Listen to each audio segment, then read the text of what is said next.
नांदत नसलेल्या पत्नीकडून मारहाण झाल्याचा एक व्हिडिओ मला माझ्या एका क्लायंटने पाठवला होता.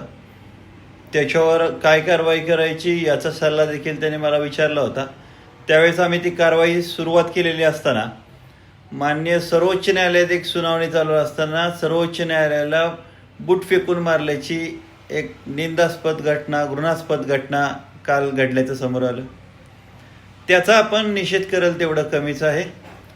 परंतु या न्यायालयात येत असताना जर माननीय सर्वोच्च न्यायालयच किंवा भारताचे सरन्यायाधीश देखील जर सुरक्षित नाहीत, तर मग पतीनं न्यायालयात कसे यायचं, आम्ही न्यायालयात कसे यायचं, हा प्रश्न उपस्थित होतो. त्यामुळे याबद्दलचा कायदा अधिक कडक करणं गरजेचं आहे आणि ज्यावेळेस पती पत्नीच्या केसेस चालू असतात त्यावेळेस त्यांनी एकमेकांशी संपर्क न करण्याची ऑटोमॅटिक ऑर्डर देखील गरजेची.